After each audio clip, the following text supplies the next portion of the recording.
Hello everyone, good morning. कैसे हो? I hope कि सब अच्छे होंगे। आज के वीडियो में हम अपना जो एटॉमिक स्ट्रक्चर वाला चैप्टर चल रहा है उसको कंटिन्यू कर रहे हैं। इससे पीछे वाले वीडियो तक हमने तरंगों के जो लक्षण है वो सारे के सारे कंप्लीट कर लिए हैं। अब देखो क्या करेंगे, इन पे क्वेश्चन कर लेंगे। जैसे तरंग दैर्ध्य क्या होता है, लेमड़ा वगैरह ये सब निकालते हैं। तो सबसे पहला क्वेश्चन जैसे मैं आपको बताता हूँ।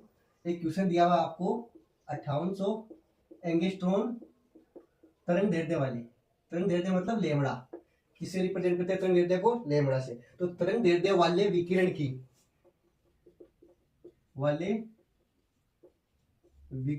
की आपको क्या निकालनी है? आवृत्ति। क्या निकालनी है बच्चों? आवृत्ति। और दूसरा क्या निकालना है इसका? जो तरंग संख्या है, नंबर ऑफ वेव्स निकालना है ना। एंड तरंग संख्या निकालिए। तरंग संख्या ये आपको निकालना है। तो देखो सबसे पहले मैंने आपको फॉर्मूला लिखाए थे, उससे डायरेक्ट करेंगे। तो ये क्वेश्चन हो गया। तो सॉल्यूशन यहाँ से स्टार्ट होता है। तो आपके फॉर्मूला याद आएगा कौन सा था? इससे जस्ट पीछे वाले वीडियो के अंदर हमने किया था। तो देखो सबसे पहले क्या दिया हुआ हमें? तरंग दैर्ध्य दिया हुआ है, मतलब लेमड़ा दिया हुआ है। तो वेव लेंथ दी हुई है ना। तरंग दैर्ध्य का मतलब क्या होता है? Wave length. और इसको रिप्रेजेंट किससे करते हैं हम? लेमड़ा से। और वो कितना है? 5800 एंगस्ट्रॉम में। ये हमें सीजीएस में दिया हुआ है, तो इसको चेंज करेंगे, है ना। तो किस में हो जाएगा? मीटर में चेंज कर लेंगे। तो ये देखो ऐसे हो जाएगा। इसको जब 2 जीरो हटाएंगे, क्या 2 जीरो, तो एक तो एंगस्ट्रॉम को चेंज करेंगे तो 10⁻6 हो जाएगा और 2 जीरो और आ जाएगा। तो टोटल कितना हो जाएगा? सॉरी 10⁻−8 हो जाएगा। 10 होता है ना एंगस्ट्रॉम का मतलब, क्या होता है? 10। 10⁻2 से मल्टीप्लाई करेंगे तो कितना हो जाएगा? 10⁻8। यहाँ तक आपकी बात समझ में आ गई होगी। मीटर में चेंज हो जाएगा ना। हाँ, अब आगे देखो ये हो गया अपने पास में। अब हमें निकालनी है इसकी क्या? आवृत्ति। क्या? आवृत्ति। आवृत्ति को किससे रिप्रेजेंट करते हैं हम? न्यू से रिप्रेजेंट करते हैं। तो सबसे पहले मैं निकालूं आवृत्ति। फ्रीक्वेंसी। आवृत्ति का मतलब क्या होता है? फ्रीक्वेंसी। इसको रिप्रेजेंट किससे करते हो? न्यू से करते हो। फॉर्मूला क्या होता है? सी अपॉन लेमड़ा। आगे बात समझ में। सी का मतलब क्या है यहाँ पे? प्रकाश की चाल, मतलब प्रकाश का वेग। आगे बात समझ में। इसको सी को आप वी से भी लिख सकते हो। तो इस यहाँ पे वैल्यू पुट कर दो। प्रकाश की चाल मतलब सी की वैल्यू कितनी होती है? 3 × 10⁸ मीटर पर सेकेंड। बस वैल्यू पुट करो और डायरेक्ट आंसर निकालो। तो सी की वैल्यू हमारे पास में है 3 × 10⁸ अपॉन में लेमड़ा क्या निकाला हमने? 58 × 10⁻⁸। अब देखो डायरेक्ट आंसर लिख रहा हूँ, आप मल्टीप्लाई करके इसका निकाल लोगे, है ना डायरेक्ट। तो यहाँ तक आपके समझ में आ गया होगा। अब डायरेक्ट आंसर कितना हो जाएगा इसका? 5.1 इंटू 10⁻14। कितना हो जाएगा? 5.1 इंटू 10⁻14 मीटर। सॉरी, आवृत्ति किसमें होती है बच्चों? हेड्स में होती है। आवृत्ति निकाल रहे हैं ना, तो इसकी ऐसा यूनिट क्या होती है? Z, heads. ठीक है, यहाँ तक आपकी समझ में आ गया होगा। अब देखो इसमें सेकंड चीज हमें क्या निकालनी है? नंबर ऑफ वेव्स निकालनी है, तरंग संख्या। तो कैसे निकाल लोगे? सेकंड पार्ट यहाँ लिख दोगे, तरंग संख्या। तरंग संख्या का मैंने क्यों बताया था आपको फॉर्मूला? देखो तरंग संख्या कैसे निकालेंगे? वही लेमड़ा से निकालेंगे। तो लेमड़ा हमें कितना दिया हुआ है? इतना दिया हुआ है 5800 एंगस्ट्रॉम। इसको चेंज कर लेंगे मीटर में, तो कितना हो जाएगा? 58 × 10⁻⁸ मीटर। अब तरंग संख्या को किससे लिखते हैं? न्यू बार से। किससे लिखते हो? न्यू बार से। तो तरंग संख्या को मैं लिख दूं यहाँ पे न्यू बार। और न्यू बार किसका उल्टा होता है? आपको बताया था मैंने, तरंग दैर्ध्य का उल्टा होता है ना, रेसिप्रोकल होता है। तो 1 अपॉन लेमड़ा हो जाएगा, है ना। तो 1 का तो 1, और लेमड़ा की वैल्यू हमने क्या निकाली है? ये निकाली है। तो इसका क्या हो जाएगा? उल्टा हो जाएगा। तो कितने निकाले? हाँ, तरंग दैर्ध्य की वैल्यू ये रही, तो इसका क्या हो जाएगा? उल्टा हो जाएगा। तो अपॉन में 10⁻⁸। अब आ गया डायरेक्ट आंसर। तो डायरेक्ट आंसर कितना आ जाएगा इसको जब आप सोल्व करोगे? तो 1.7 इंटू 10⁻6। अब देखो न्यू बार है, तो इसका जो मैंने आपको बताया था क्या, वो यूनिट क्या बताई थी? Metre units. कितनी? 1/मीटर। तो ये क्या हो जाएगा? Metre units. आगे बात समझ में? यहां तक आपकी समझ में आ गई बात? तो ठीक है, इसको नोट करो, फिर आगे चलते हैं। देखो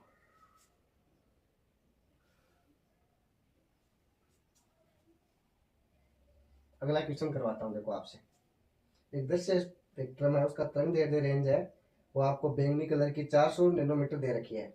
तो उसकी आपको आवृत्ति निकालनी है। तो निकाल लोगे?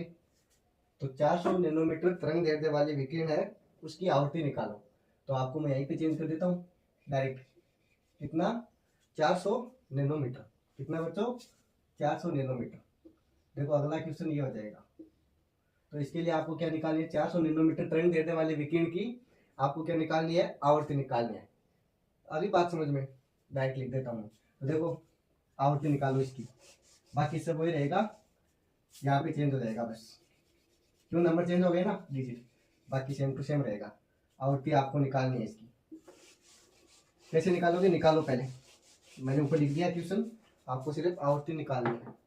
देखो लेमड़ा कितना दे रखा है इसके अंदर अपने को, 400 नैनोमीटर हो गया, नैनोमीटर। अब क्या है, इसको ऐसा यूनिट में चेंज कर लो, वही सेम टू सेम बात है। किस में चेंज हो जाएगा? मीटर में। तो मीटर में चेंज करेंगे तो 4 का तो 4, अब ये 2 जीरो तो ये हो जाएंगे, और मीटर में चेंज करेंगे ना तो 10 की पावर -10 हो जाएगा। तो ऑल ओवर जैसे इससे माइनस हो जाएगा इससे, क्योंकि ये देखो छोटी यूनिट है, तो जब चेंज करेंगे तो ये क्या हो जाएगा, 10 की पावर -7 मीटर। यहाँ तक किसकी समझ में आ गया? अगर ये समझ में आ गया तो फिर कोई दिक्कत ही नहीं है। यहाँ तक समझ में आ गया? हाँ, तो अब तो डायरेक्ट आपको करनी है, आवृत्ति निकालनी है, तो ये फॉर्मूला सारा का सारा ही लग जाएगा। बस चेंज क्या करना है, इसकी वैल्यू चेंज करनी है। हाँ, सी बटा लेमड़ा की वैल्यू रखो और आ जाएगा। सी मैंने आपको बता ही दिया था कितना होता है, प्रकाश का वेग या प्रकाश की चाल 3 × 10 की पावर 8 पर मीटर पर सेकंड। तो रख दो डायरेक्ट वैल्यू। तो देखो ये तो ऐसे कैसा, सी की जगह क्या आ गया, 10 की पावर 8। क्या है ये, 10 की पावर 8। और लेमड़ा की वैल्यू क्या है, 4 × 10 की पावर -7। ये लो, अब मल्टीप्लाई वगैरह करके डिवाइड करके आंसर रख दो, सीधा का सीधा आंसर आ जाएगा। तो कितना आ जाएगा जब इसको मल्टीप्लाई करोगे तो 7.5 × 10 की पावर 14। 10 की पावर कितनी आ जाएगी, 14 हेर्ट्ज। देखो इसकी यूनिट याद रखना है ना। यहाँ तक आपके समझ में आ गया होगा। अगर आ गया है तो आप एक क्वेश्चन मुझे करके बताओगे। जैसे मैं आपको चेंज करके दे रहा हूँ, यहाँ पे जो वैल्यू दे रहा हूँ मैं आपको चेंज कर रहा हूँ अगले क्वेश्चन में ना, कितनी है, 900 नैनोमीटर कर देता हूँ। कितनी, 900। और ये क्वेश्चन आप करके दिखाओगे, फिर आगे चलते हैं। देखो वीडियो के नीचे कमेंट करके इसका आंसर है ना वो बताओगे। यहाँ तक समझ में आ गया सबको? अब प्लांक का क्वांटम सिद्धांत था, उसको देख लेते हैं। देखो प्लांक का क्वांटम सिद्धांत था, उसको समझने से पहले हमें ये पता होना चाहिए क्वांटम क्या होता है। देखो क्वांटम क्या है, क्वांटम ऊर्जा की वह न्यूनतम मात्रा है जिसका अवशोषण या उत्सर्जन विद्युत चुंबकीय विकिरण के रूप में होता है। मतलब सबसे ऊर्जा की वह न्यूनतम मात्रा है जिसका विद्युत चुंबकीय क्षेत्र के रूप में उत्सर्जन या फिर अवशोषण होता है। देखो आगे जब मैं लिखाऊंगा तब आपको और अच्छे से समझ में आ जाएगा। हेडिंग डालो सबसे पहले, क्वांटम या क्वांटम है ना, क्वांटम एक होता है क्वांटा, वो अलग चीज है। तो हेडिंग डालो क्वांटम। क्या हेडिंग डालनी है, क्वांटम। आपको दिख रहा है ना अच्छे से एकदम, क्वांटम। तो इसकी डेफिनेशन क्या हो जाएगी, ऊर्जा की वह न्यूनतम मात्रा, ऊर्जा की वह न्यूनतम मात्रा। कौन सी न्यूनतम मात्रा, जिसको उत्सर्जित या अवशोषित किया जाता है। ऊर्जा की वह न्यूनतम मात्रा, ऊर्जा की वह न्यूनतम मात्रा जिसका अवशोषण या उत्सर्जन, मात्रा जिसका अवशोषण, एब्जॉर्प्शन, अवशोषण का मतलब क्या होता है, एब्जॉर्प्शन, या फिर अवशोषण, अवशोषण या फिर उत्सर्जन। क्या किया जाता है, उत्सर्जन, मतलब बाहर निकालना, उत्सर्जन का मतलब एक्सप्रेशन। उत्सर्जन विद्युत चुंबकीय विकिरण के रूप में होता है। उत्सर्जन विद्युत चुंबकीय विकिरण, विद्युत चुंबकीय विकिरण के रूप में होता है। क्या कहलाता है, क्वांटा कहलाता है, के रूप में होता है। मतलब सबसे न्यूनतम ऊर्जा है जिसके द्वारा विद्युत चुंबकीय विकिरण है उसके रूप में न्यूनतम, या मतलब सबसे कम जिसकी आवश्यकता होती है अवशोषण या फिर उत्सर्जन में, उसको क्या कह देते हैं, क्वांटा कह देते हैं।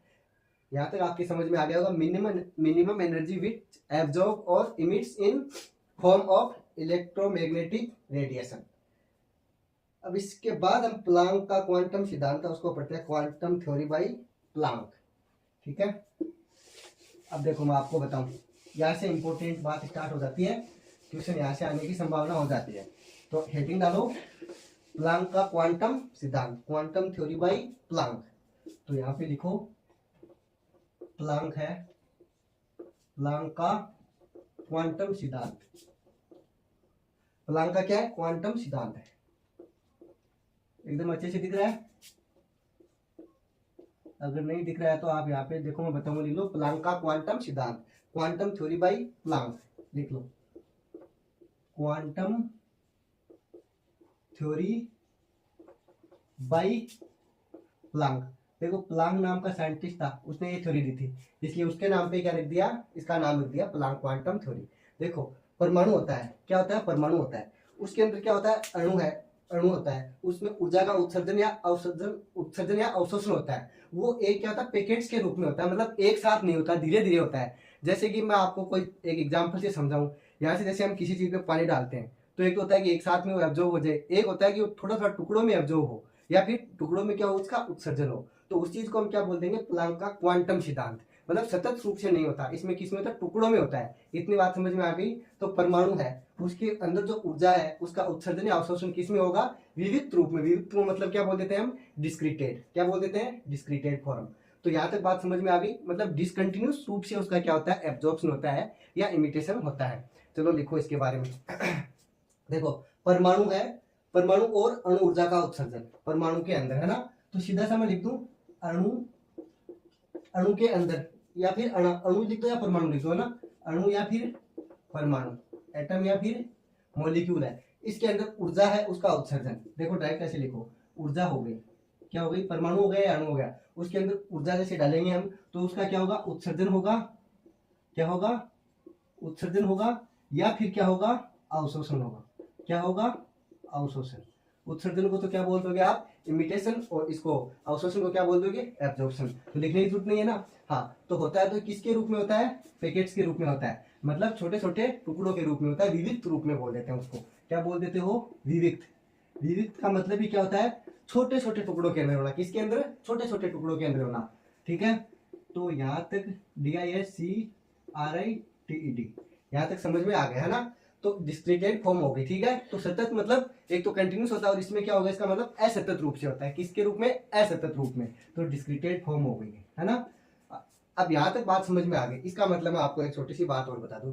विकिरण है, विकिरण के एक क्वांटम की ऊर्जा है ना, उसकी आवर्ती के समानुपाती होगी। देखो इसका मतलब आपको बिल्कुल भी समझ में नहीं आया। अब मैं समझाता हूँ आपको। जैसे कि आवृत्ति जितनी अधिक होगी तो ऊर्जा का अवशोषण भी क्या होगा, उतना ही ज्यादा होगा। ये बात समझ में आ गई होगी अब सीधी सी। तो इसको एक सिंपल लाइन में लिख देते हैं, इंपॉर्टेंट लाइन है। क्या, विकिरण के एक क्वांटम की ऊर्जा, क्या, क्वांटम की ऊर्जा, विकिरण के एक क्वांटम की ऊर्जा, और ऊर्जा को आप किससे रिप्रेजेंट करते हो, ई से। तो ब्रैकेट में क्या लिख लेते हैं, ई। उसके आवर्ती के क्या होगी, समानुपाती। किसके समानुपाती होगी, आवर्ती के। मतलब जितनी ऊर्जा अधिक होगी उसकी आवर्ती उतनी क्या होगी, अधिक होगी। सीधी सी बात ये होगी। आवर्ती को आप किससे रिप्रेजेंट करते हो, न्यू से लिखते हो ना। यहाँ तक समझ में आ गई। ये हो गया समानुपाती। किसका साइन है ये, समानुपाती। तो मैं इसको कैसे लिख सकता हूँ, ई समानुपाती किसके हो गया, न्यू के। ये क्या हो गया, ई समानुपाती हो गया न्यू के। ये न्यू है, सॉरी, है ना। अब देखो इसको आगे जब हटाओगे आप समानुपाती को, कांस्टेंट या नियतांक को, तो क्या आ जाएगा, एच कांस्टेंट आ जाएगा। तो ये हो जाएगा अपने पास में E equal to H nu. H क्या है, प्लांक नियतांक। क्या है, प्लांक स्थिरांक, जिसकी वैल्यू क्या होती है 6.625 इंटू 10⁻34 जूल सेकेंड। ये हो जाती है एच की वैल्यू। तो लिख दूं मैं आगे। देखो एच क्या है, यहाँ पे प्लांक स्थिरांक, here H equal to Planck constant. ये हो गया प्लांक स्थिरांक, और इसकी वैल्यू कितनी होती है 6 × 625 × 10⁻34 जूल सेकेंड। यहाँ तक आपके बात समझ में आ गई होगी, है ना।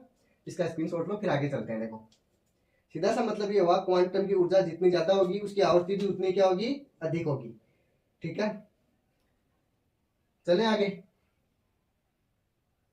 अगर यहाँ तक समझ में आया तो आगे चलते हैं, प्रकाश विद्युत प्रभाव की ओर चले आगे। हाँ, अब अगला टॉपिक हमारा प्रकाश का विद्युत प्रभाव, मतलब फोटो इलेक्ट्रिक इफेक्ट। देखो इसमें क्या होता है, जैसे कोई एक धातु की प्लेट होती है, उस पर जब एक निश्चित आवृत्ति का प्रकाश डाला जाता है तो वो इलेक्ट्रॉन क्या होता है, उस धातु की सतह को छोड़ के चला जाता है, अर्थात हम बोल सकते हैं उत्सर्जित हो जाता है। तो वो उत्सर्जित कब होता है, मेन बात ये है। तो उसके लिए क्या होता है, उपयुक्त आवृत्ति का प्रकाश डाला जाता है। मतलब जितनी उसको रिक्वायरमेंट है उतना प्रकाश तो कम से कम डालना ही पड़ेगा, तभी वो क्या होगा, उस धातु की सतह को छोड़ के बाहर निकल जाएगा। तो ये जो उपयुक्त आवृत्ति का प्रकाश है ना, यही इंपॉर्टेंट बात है। जो इस उपयुक्त आवृत्ति वाले प्रकाश को हम क्या नाम देते हैं, देहली आवृत्ति या देहली ऊर्जा। देहली ऊर्जा क्या होती है, देहली ऊर्जा वो कम से कम ऊर्जा होती है जो किसी इलेक्ट्रॉन को धातु की सतह से बाहर निकालने के लिए आवश्यक होती है। ये बात समझ में आ गई। अगर इतना समझ में आ गया तो फिर आप आगे चलो। देखो कोई धातु बना लेंगे ऐसे, और यहाँ पे प्रकाश डाल देंगे, प्रकाश आ रहा है तो इधर से क्या होगा, एक इलेक्ट्रॉन उत्सर्जित हो जाएगा, इमिट हो जाएगा, है ना, एलिमिनेट हो जाएगा। तो ये जो प्रकाश आएगा ये उत्सर्जित प्रकाश है, मतलब सॉरी अब प्रकाश है उसको अवशोषित करेगा और क्या हो जाएगा, बाहर निकल जाएगा, उसकी सतह को क्या कर देगा, धातु की सतह को छोड़ देगा। जनरली हम इस जो धातु लेते हैं वो कौन से लेते हैं, सोडियम पोटेशियम, इनकी धातु लेते हैं ना, आप सोडियम याद रखना। तो इससे क्या होगा, अब आगे हम देखो अपना टॉपिक है उसको कंटिन्यू करते हैं। ये बात समझ में आ गई। बस इसका डायग्राम कोई नहीं पूछता, हमारे जो सौर ऊर्जा वाली प्लेटें हैं ये इसी सिद्धांत पे कार्य करती है। तो आप हेडिंग डालो प्रकाश विद्युत प्रभाव, प्रकाश विद्युत प्रभाव, फोटो इलेक्ट्रिक इफेक्ट। क्या है, फोटो इलेक्ट्रिक इफेक्ट। इसमें मैं आपको लाइनें लिखवा देता हूं, आप सिर्फ वो लिख लो, उसके बाद में आपका काम हो जाएगा। ठीक है, आपको मैं लिखा दूं, आप डायरेक्ट लिख लो, सीधा सीधा जैसे मैं बताऊं आप उससे आगे चलो। जब कोई धातु है उसकी सतह पर हम प्रकाश डालते हैं, धातु कौन सी हो सकती है, देखो आप लिखते चलो साथ साथ। धातु जैसे हमने ले ली, Na ले लिया, सोडियम ले लिया, पोटेशियम ले लिया, है ना, ये सारी ले सकते हो, Rb हो गया, ये किसी जो धातुएं हैं ये ले ली हमने। तो क्या होगा, जब इनकी सतह पे प्रकाश डालेंगे, क्या डालेंगे, प्रकाश डालेंगे, तो इनकी सतह से इलेक्ट्रॉन का क्या हो जाएगा, उत्सर्जन हो जाएगा। तो क्या लिख देंगे, इसी धातुओं की सतह पर क्या डालेंगे, प्रकाश डाल देंगे, सरफेस पे क्या डालेंगे, प्रकाश डालेंगे, तो क्या हो जाएगा, इलेक्ट्रॉन का उत्सर्जन हो जाएगा। तो ये बात आप लिख लो, मैं आपको लिखा देता हूँ। जब किसी सक्रिय धातु जैसे लिथियम, सॉरी Na के, ये सारी की सारी आप लिख लो, इसमें लिथियम भी जोड़ सकते हो, जोड़ना चाहो तो कोई दिक्कत नहीं है। Li क्या है बच्चों, लिथियम, लीना का रूबी सजी फिर हम जो पढ़ते हैं ना उसमें एस ब्लॉक वगैरह में उनमें। तो देखो जब, हाँ लिखो, जब किसी सक्रिय धातु जैसे लिथियम, सोडियम, पोटेशियम, रुबिडियम और सीजियम की सतह पर उपयुक्त आवृत्ति का प्रकाश डाला जाता है, क्या किया जाता है, उपयुक्त आवृत्ति का प्रकाश की सतह पर उपयुक्त आवृत्ति का प्रकाश डाला जाता है, आवृत्ति का प्रकाश डाला जाता है, तो इलेक्ट्रॉन का क्या हो जाता है, उत्सर्जन। तो इलेक्ट्रॉन क्या करता है, इलेक्ट्रॉन धातु की सतह को छोड़ देता है, धातु की सतह से उत्सर्जित हो जाता है, ऐसे डायरेक्ट लिख लो, उत्सर्जित हो जाता है। यहां तक बात समझ में आ गई। इलेक्ट्रॉन क्या हो जाएगा, उस सतह को छोड़ देगा। अगर इससे इतना समझ में आ गया तो आपको ऐसे मान लो कि अब कोई दिक्कत नहीं है इसमें। अब देखो जैसे ही धातु की सतह पर कोई उपयुक्त आवृत्ति का प्रकाश आपतित करेंगे तो इलेक्ट्रॉन का क्या हो जाएगा, निष्कासन प्रारंभ हो जाएगा या निष्कासित हो जाएगा। तो ये जब निष्कासित होगा तो क्या होगा और कब होगा, देखो जब धातु की सतह है इसे इलेक्ट्रॉन निष्कासित होता है तो जो आपतित प्रकाश की तीव्रता है वो उसके क्या होगा, समानुपाती। ये बात मैंने पहले बता दी थी, मतलब जितनी ऊर्जा अधिक होगी, मतलब अब जो इलेक्ट्रॉन है वो जाएगा, कब जाएगा बाहर, जब प्रकाश, आपतित प्रकाश की तीव्रता अधिक होगी, तो इलेक्ट्रॉन जो होगा वो भी क्या होगा, जल्दी उत्सर्जित होगा। ये बात समझ में आ गई, ये बात कहना चाह रहा हूं मैं, है ना। तो प्रत्येक जो धातु है एक न्यूनतम आवृत्ति का सतह, मतलब उसकी सतह पे एक न्यूनतम आवृत्ति का जो प्रकाश डाला जाता है उसको हम क्या बोल देते हैं, देहली आवृत्ति। मैंने अभी बताया ना कि एक देहली आवृत्ति नाम का कुछ होता है, क्या होता है, देहली आवृत्ति। अब मैंने जो आपको बताया ना कि उपयुक्त आवृत्ति का प्रकाश, उपयुक्त आवृत्ति का मतलब यही होता है कि इलेक्ट्रॉन को उत्सर्जित होने के लिए जितने न्यूनतम ऊर्जा की आवश्यकता होती है उसको हम क्या बोल देते हैं, देहली आवृत्ति या देहली आवृत्ति का प्रकाश या फिर ऊर्जा। और इसको हम लिखते किसे हैं, देहली आवृत्ति को न्यू नोट से या म्यू नोट बोल दो। आगे बात समझे, आवृत्ति को न्यू से लिखते हैं, म्यू से, और इसको किससे बोल दोगे, न्यू नोट से। ठीक है, इससे लिखते हैं किसको, देहली आवृत्ति को। देहली आवृत्ति को आप इंग्लिश में क्या बोल देते हो, थ्रेशोल्ड फ्रीक्वेंसी। चलो लिख देता हूं, क्या बोल देते हो, थ्रेशोल्ड फ्रीक्वेंसी। ये आगे क्या है, फ्रीक्वेंसी, थ्रेशोल्ड फ्रीक्वेंसी। मतलब प्रत्येक धातु के लिए जो न्यूनतम इलेक्ट्रॉन को उत्सर्जित करने के लिए आवश्यक ऊर्जा वाली आवृत्ति है उसको बोल देते हैं। ठीक है, न्यूनतम आवृत्ति को। अब देखो एक मैं आपको क्वेश्चन करवा दूं, क्या करवा दूं, क्वेश्चन लिखो। क्वेश्चन देखो बहुत इंपॉर्टेंट टर्म्स हैं, छोटी छोटी है, इनसे डायरेक्ट क्वेश्चन आ जाता है। तो देहली आवृत्ति याद रखना, क्या हो जाएगा, जब भी किसी इलेक्ट्रॉन को धातु की सतह से हमें बाहर निकालना है, उत्सर्जित करवाना है, तो उसके लिए आवश्यक न्यूनतम आवृत्ति की ऊर्जा है उसको क्या बोल दोगे आप, देहली आवृत्ति बोल दोगे। और इसको लिखते किसे हो, न्यू नोट से। तो एक क्वेश्चन लिखो, 5 × 10⁻14 हर्ट्ज की, क्या है, हर्ट्ज। हर्ट्ज किसको बोलते हैं, एच को, मतलब आवृत्ति क्या हो गया, ये यूनिट हो गई। आपको बात समझ में आ गई, आवृत्ति बोलते हैं इसको, आवृत्ति।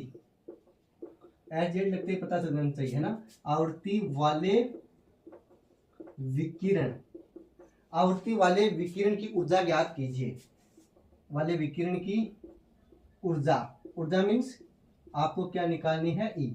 अब ई कैसे निकालोगे, मैंने आपको बताया था। तो यहाँ से स्टार्ट हो जाता है अपना सॉल्यूशन। देखो सबसे पहले आपको गिवन में क्या क्या है वो लिख लो।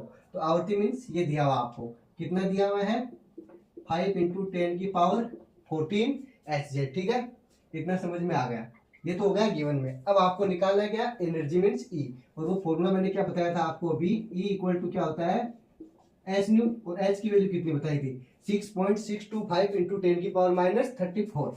ये मैंने आपको बता दिया था, 6.625 इंटू 10 की पावर माइनस 34 इंटू, देखो अब न्यू की वैल्यू आपको दे रखी है, इसको डायरेक्ट मल्टीप्लाई कर दो। 5 इंटू 10 की पावर 14, कितना है 10 की पावर 14। जब इसको आप निकालोगे सोल्व करके तो कितना आ जाएगा, 3.31। मैं डायरेक्ट लिख देता हूँ 3.31। अब देखो ये जो ये मल्टीप्लाई करोगे ना, जब इनकी तो देखो 34 में से 14 माइनस करेंगे तो पहले तो बचेगा 20, इसके बाद में एक पॉइंट इधर लेके आओगे तो एक और कम हो जाएगा, तो टोटल 10 की पावर कितनी हो जाएगी, 19 हो जाएगी। अब बात आती है इसकी यूनिट की, तो यूनिट मैंने आपको पहले बता दिया क्या होता है, इसकी यूनिट जूल होती है। क्या होती है दोस्तों, जूल। यहाँ तक समझ में आ गया, अगर ये समझ में आ गया तो ठीक है। अब चलते हैं, देखो आगे स्क्रीनशॉट लो, फिर करें आगे कंटिन्यू। मैं इरेज कर देता हूँ।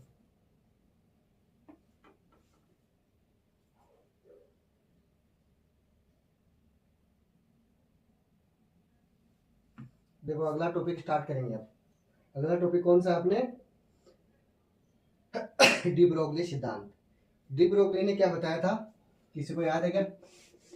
आपने पदार्थ है या द्रव्य है उसकी द्वैत प्रकृति का नाम सुना है, वो किसने दी थी, डी ब्रोगली ने दी थी। डी ब्रोगली का द्रव्य का द्वैत प्रकृति का सिद्धांत है, इसने दिया था। किसने, डी ब्रोगली ने। क्या बताया था, वैसे प्रकाश विद्युत प्रभाव किसने दिया था, आप बताना। लिख देता हूं मैं, हेड्स ने दिया था। किसने दिया था, हेड्स ने। भूल गया बताना, तो आप लिखोगे प्रकाश विद्युत प्रभाव के बारे में लास्ट टर्म की किसने दिया था, हेड्स ने दिया था। इसीलिए आवृत्ति उसका किससे रिप्रेजेंट करते हैं, एच जेड से ना। देखो डी ब्रोगली का सिद्धांत देखते हैं, ये द्रव्य की द्वैत प्रकृति को बताता है। अर्थात हम क्या बोल सकते हैं, डी ब्रोगली के अनुसार जैसे अपने विकिरण नहीं थी क्या, विकिरण के समान विकिरण की दो प्रकृति थी। कौन कौन सी थी, वो अपने तरंग के रूप में थी और कण के रूप में थी, दोनों प्रकृति में थी ना। बस ये जो हमारा द्रव्य है ये भी क्या है, द्वैत प्रकृति रखता है, दो प्रकृति रखता है, मतलब ड्यूअल नेचर रखता है। ये एक तो हो गया इसको कणीय प्रकृति और एक हो गया तरंगीय प्रकृति। आगे बात समझ में, ये बात कौन बताता है, आपने डी ब्रोगली बताता है। तो हेडिंग डालो डी ब्रोगली का सिद्धांत। क्या क्या हेडिंग डालो, de Broglie theory. De Broglie का सिद्धांत बहुत इंपॉर्टेंट है। क्या बताया डी ब्रोगली ने, द्रव्यों की द्वैत प्रकृति के बारे में। द्रव्य मतलब मैटर, द्रव्य की देखो द्वैत प्रकृति मतलब डुअल नेचर। क्या बोलते हैं इसको, डुअल नेचर। तो देखो ये तो हो गया डी ब्रोगली। क्या हो गया दोस्तों, Broglie, de Broglie theory, dual nature of matter. तो आप हेडिंग डालो, साथ साथ लिखते चलो, dual nature of matter. Dual का मतलब भी क्या होता है, दो होता है। Dual nature of matter, matter का मतलब पदार्थ या फिर द्रव्य, द्रव्य को हम क्या बोल देते हैं, पदार्थ बोल देते हैं। तो ड्यूअल नेचर ऑफ मैटर हो गया। तो डी ब्रोगली के अनुसार क्या बताया, जो पदार्थ होता है, द्रव्य होता है, वो भी क्या प्रकृति रखता है, द्वैत प्रकृति रखता है, दो प्रकृति रखता है। अर्थात उसकी कणीय प्रकृति भी होती है और तरंगीय प्रकृति भी होती है। ये बात कौन बताते हैं, डी ब्रोगली भाई साहब बताते हैं। बस सबसे इंपॉर्टेंट लाइन यही है। उसके बाद में आइंस्टीन का जो समीकरण है उससे हम क्या निकालेंगे, आगे निकालेंगे आइंस्टीन और प्लांक वाले से। तो देखो इसके बारे में सबसे इंपॉर्टेंट लाइन लिख लो, डी ब्रोगली के अनुसार, अकॉर्डिंग टू डी ब्रोगली, विकिरण के समान ही, क्या लिख दोगे, विकिरण के समान ही। विकिरण मतलब किरण हो गया ना आपने, तरंग। विकिरण के समान द्रव्य भी, द्रव्य मतलब मैटर। क्या बोलते हैं द्रव्य को, देखो ये रहा द्रव्य, ये रहा मैटर। मतलब द्रव्य के समान विकिरण के समान द्रव्य भी द्वैत प्रकृति रखता है। द्रव्य भी द्वैत प्रकृति रखता है। द्वैत प्रकृति मतलब जो विकिरण और उसके समान पदार्थ भी कितनी प्रकृति रखता है? दो प्रकृति रखता है। कौन कौन से? जैसे पदार्थ कौन कौन से हो गए अपने, जैसे पदार्थ है उसके अंदर अपने इलेक्ट्रॉन होता है, प्रोटॉन होता है, न्यूट्रॉन होता है। ये भी क्या करते हैं? द्वैत नेचर के होते हैं, मतलब ड्यूअल नेचर के होते हैं। यही बात किसने बताई है? डी ब्रोगली ने बताई है। तो क्या बोल देंगे? पदार्थ में उपयुक्त सूक्ष्म कण जैसे कि इलेक्ट्रॉन, प्रोटॉन, न्यूट्रॉन, ये सब कण है वो क्या रखते हैं? द्वैत प्रकृति या ड्यूअल नेचर रखते हैं। ये बात बता दी। अभी बात समझ में। और ड्यूअल नेचर का मतलब क्या हो गया? कण और तरंग दोनों के गुण रखते हैं। इनकी प्रकृति कणीय भी होती है और तरंगीय भी होती है। अभी बात समझ में, बस ये लिखो, सबसे इंपॉर्टेंट बात है। जैसे कि कण कौन कौन से हो गए? अपने इलेक्ट्रॉन हो गया, प्रोटॉन हो गया, न्यूट्रॉन हो गया। ये भी कौन सी प्रकृति रखते हैं? द्वैत प्रकृति रखते हैं। कौन सी प्रकृति? द्वैत, मतलब ड्यूअल नेचर। और ड्यूअल नेचर कौन कौन सी रखते हैं? देखो, एक तो हो गई अपने कणीय प्रकृति और एक हो गई तरंगीय प्रकृति। दोनों रख देंगे, तरंग और कण। तो एक तो हो गई तरंगीय प्रकृति और दूसरी हो गई कणीय प्रकृति। यहाँ तक आपके बात समझ में आ गई होगी, है ना? दोनों गुण दर्शाते हैं। अब देखो आगे हम क्या करते हैं, इसको आइंस्टीन समीकरण से निकाल लेते हैं। स्टार पॉइंट यहाँ से क्या हो गया? देखो, आइंस्टीन की द्रव्यमान ऊर्जा समीकरण है, उससे तो क्या निकाल लेंगे हम? कण मतलब द्रव्यमान का मान। और जो दूसरा प्लांक है वो किससे निकालेंगे हम? तरंग समीकरण से। ठीक है, प्लांक की तरंग समीकरण और आइंस्टीन की कणीय समीकरण मतलब द्रव्यमान वाली, उन दोनों इक्वेशन से हम क्या निकाल लेंगे? फॉर्मूला निकाल लेंगे, जो कि किसने दिया है? डी ब्रोगली ने दिया है। कौन कौन से? आइंस्टीन और अपने प्लांक, इन दोनों की थ्योरी को यूज करके क्या निकाला है? इसने प्रकृति निकाली है दोनों की और एक इक्वेशन निकाल दी जो हम निकालने वाले। तो आइंस्टीन समीकरण से, है ना? आइंस्टीन की द्रव्यमान ऊर्जा समीकरण से, आइंस्टीन की द्रव्यमान ऊर्जा समीकरण से, की द्रव्यमान ऊर्जा समीकरण से क्या है? E equal to mc square, यही है क्या? ये तो एक इक्वेशन होगी, E equal to mc square, ये होगी इक्वेशन फर्स्ट। सेकंड होगी प्लांक इक्वेशन। कौन सी होगी? प्लांक की तरंग समीकरण। कौन सी? प्लांक की तरंग समीकरण हमने क्या निकाली थी? E equal to H nu, just अभी पीछे निकाली थी, है ना? तो ये क्या हो गया? E equal to H nu, ये क्या हो गई? Equation second. अब देखो, ये भी E की वैल्यू और ये भी किसकी वैल्यू है? E की। तो इक्वेशन फर्स्ट एंड सेकंड को दोनों को क्या कर देंगे हम? इक्वल कर देंगे, क्योंकि दोनों किसकी वैल्यू है? E की वैल्यू है। तो इसके मैं कोष्टक में लिख देता हूं, प्लांक तरंग समीकरण। क्या लिख दूंगा? प्लांक तरंग समीकरण। आपके याद रह जाए। यहां तक स्क्रीनशॉट लो, फिर आगे चलते हैं। दोनों इक्वेशन को आगे इक्वल कर देते हैं from equation first and second से, है ना? कर दूं? इरेज कर दूं यहाँ से? अगर इरेज कर दूं तो चलो आगे। हाँ ठीक है। अपने क्या चल रहा है? डी ब्रोगली का द्वैत तरंग सिद्धांत, प्रकृति द्वैत नेचर ऑफ मैटर। ठीक है। हाँ, अब देखो ये दोनों काम में है कि अपने, तो इसको इरेज नहीं करता हूँ। हाँ, तो अब दोनों ई की वैल्यू आ गई, ई की आ गई, तो दोनों को क्या कर दो आप? एक दूसरे के इक्वल कर दो। इक्वल कर दोगे तो देखो, एक तो होगी mc स्क्वायर, ठीक है, और दूसरी क्या होगी? H new. तो ये दोनों क्या हो जाएंगे? एक दूसरे के इक्वल होगी। अब देखो, मैंने आपको बताया एच न्यू की वैल्यू मैंने क्या बताई थी आपको? सी अपॉन लेमड़ा। याद है कि नहीं है? देखो न्यू इक्वल टू क्या हो गया था? देखो पीछे वाला जो था ना, उसके अंदर मैंने बताया था सी अपॉन लेमड़ा। ये किसकी वैल्यू है? न्यू की। तो यहाँ पे लिख देता हूँ सी अपॉन लेमड़ा। जो तरंग प्रकृति थी उसके अंदर हमने निकाला, जस्ट पीछे पेज पलट के देखो, तो ये बाकी तो सेम टू सेम रह जाएगा। एम सी स्क्वायर इक्वल ऐसा का ऐसा, और ये सी अपॉन लेमड़ा। सी से एक सी कैंसिल हो जाएगा। अब एक बात बताओ, मैंने आपको एक और बताई, जो कण की चाल होती है वो किसके इक्वल होती है? प्रकाश की चाल के इक्वल होती है। बताइए या नहीं बताई? तो सी की वैल्यू किसके इक्वल हो जाएगी? वी के। मतलब दोनों क्या है? एक दूसरे के इक्वल है। संवेग है ना? तो यहीं पे बात हो जाएगी कण की चाल की। तो किसके इक्वल हो जाएगी कण की चाल? मैं क्या बोल सकता हूँ? कण की चाल है वो किसके इक्वल हो गई? सी इक्वल टू वी। तो जहां सी है वहां मैं वी रख सकता हूँ। आई नहीं ये बात समझ में? तो इतना समझ में आते हैं आपकी सारा काम हो जाएगा। तो एम तो अपनी जगह और सी की जगह क्या हो जाएगा? वी।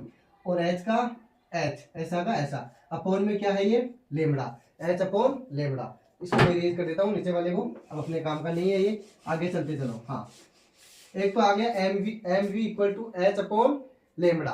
अब एक बात बताओ, एम वी क्या है? आपने कहीं सुना होगा संवेग होता है, उसका मतलब क्या होता है? M V. और संवेग को हम किससे रिप्रेजेंट करते हैं? पी से, है ना? तो यहाँ पे मैं लिख सकता हूँ एम वी इक्वल टू क्या होता है? पी। होता है कि नहीं होता? एम वी इक्वल टू क्या हो जाता है? पी। तो मैं लिख दूं डायरेक्ट एम वी, मतलब संवेग होता है। क्या होता है बच्चों? संवेग। और इसको किससे रिप्रेजेंट करते हैं हम? पी से। तो एम वी की जगह मैं डायरेक्ट पी लिख सकता हूँ। चलो लिख देता हूँ। तो ये पी इक्वल टू क्या हो जाएगा? H upon lambda. अब मैं इसको लेमडा को इधर लेके आ जाऊं तो बाकी सारा का सारा काम हो जाएगा अपना, ऐसे का ऐसा, है ना। तो ये एम वी आपके समझ में आ गया ना कहाँ से आया? एम वी क्या है? संवेग है। तो अब मैं लेमडा लिख दूं यहाँ पे, तो लेमडा आ गया यहाँ पे, देखो डायरेक्ट यही लिख देता हूँ। लेमडा इक्वल क्या हो जाएगा? H upon P. क्या हो जाएगा? H upon P. यहाँ तक किस किस के समझ में आया? तो अपने दो चीज आ गई। क्या आ गई? दो चीज। कौन सी? ये वाली। एक तो ये वाली आ गई। इसको आप ऐसे और भी इजी वर्ड में लिख सकते हो। देखो लेमडा को पहले यहाँ रख लो ऐसे, है ना, इससे पहले वाली में। तो ये एच अपनी जगह रहेगा और ये अपनी जगह चला जाएगा। एक इक्वेशन ये डायरेक्ट काम में आ जाएगी, है ना। तो आप निकाल लो कैसे, मतलब कोई महाभारत नहीं है। तो एक इक्वेशन तो ये हो गई सपोज की थर्ड, और ये कौन सी हो गई? Four equation. हमारी यही इंपॉर्टेंट है। ये दोनों इक्वेशन किसने दी है? डी ब्रोगली ने दी है। किसने दी है? डी ब्रोगली ने। लेमडा इक्वल टू क्या होगा? H upon M V. M V क्या है? संवेग है, जिसको किससे रिप्रेजेंट करते हैं हम? पी से। किससे? पी से। ये क्या है? संवेग। यहां तक बात समझ में आ गई होगी ना, मोमेंटम। अगर इतना समझ में आ गया तो आपके सारी चीज समझ में आ गई। ये क्या है? दोनों डी ब्रोगली सूत्र। कौन सा है? डी ब्रोगली सूत्र। डी ब्रोगली फॉर्मूला कौन सा है? एक तो ये और एक ये, दोनों काम में आएंगे। यहां तक समझ में आ गया?